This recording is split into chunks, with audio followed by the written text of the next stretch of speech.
Hey YouTube, on today's video, I'm going to show you how to properly touch up the paint on your vehicle. But first, before I do that, I'm going to go ahead and I'm going to wash the car using Meguiar's Ultimate Wash and Wax. Okay, now that I got the vehicle nice and clean, I'll be able to see the spots a lot easier as to where I will be touching up. You can see the rust is popping out there. Makes it a lot easier to see where you're going to be touching up. Okay, anyway, if you're washing the vehicle, before you do this, you want to make sure that the vehicle is completely dry. You don't want to be putting paint onto a wet surface. So I got this paint here, and unfortunately I went to the dealership. They don't make this paint color anymore. So what I had to do was go to a little private paint shop, and they were able to whip this color up for me right there in the shop. And I'm just hoping that it really matches the rest of the paint color when I do apply it there to these areas that I will be touching up. You know, because sometimes they might put too much of one material in over the other and it could look a little different. I've had that happen to me in the past before. Hope that's not the case this time. Got my fingers crossed. So if you ever run into that issue where they don't have the actual paint color that you need, what you need to do is get the paint code, and then you go to a paint shop. They'll be able to make that color for you there. So without further ado, let's go ahead and start touching it up. So before we start touching up these areas here, one last thing I want to do before we get started on this is to shake this bottle very well, okay? You want to shake it for at least a minute, make sure it gets nice and shooken up inside so the color will match the vehicle better. If you don't shake it up, it's going to look like crap, trust me. So I'm going to shake it up, and the best brush to use with these is the one that it comes with. And let me tell you, no other brush does a better job than the one that comes with the bottle itself. So always use the brush with the bottle. Don't waste your money and go out and buy a different brush for touching up these areas, because it will not work better than the one that's in this bottle. Okay, now that I'm ready to go, I'm going to unscrew the cap here. I'm shaking this thing really well.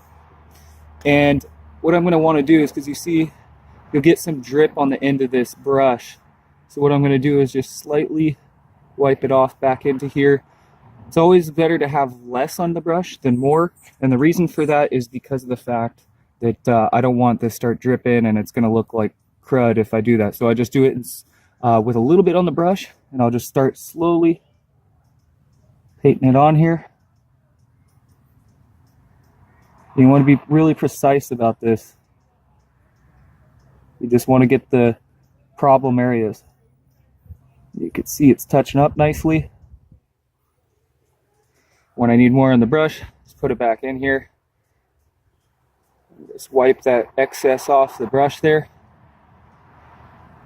Again, just having as little as possible on here so it doesn't get everywhere. And just continue brushing it on. I'm making it looks very flush here with the rest of the paint, so that's a good thing. The paint coloring in the mix that they gave me is very, very close to the rest of the paint. Just a little silvery, a little more silvery than the other parts of the paint, but that's okay. Still looks pretty good here. And again, just wiping that excess off. I'll come back down here. Just slowly, just don't apply too much pressure. Just enough to get it on, as so. And you can see how that's already changing up the look. Just by touching this up here, it's doing a good job. And I'll just keep doing this. And you, again, just making sure after a couple times there, I'll close the bottle back up. I'll shake it up just a little bit. And that will get that coloring precise again. And I'll do the same thing. I'll come down here and just make sure that I get the excess off the end of the brush here and get right back to it. And you can see how this is applying.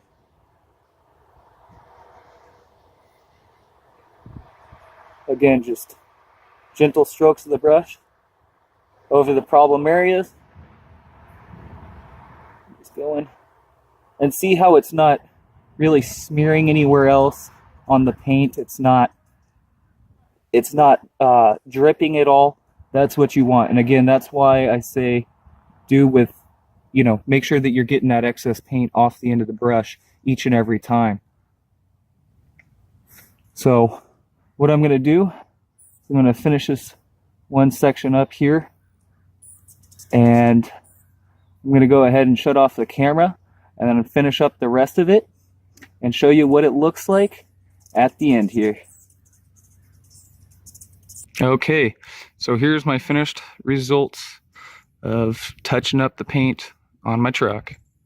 And you can see just how much better it looks without that rust sticking out. It blends into the vehicle a lot better.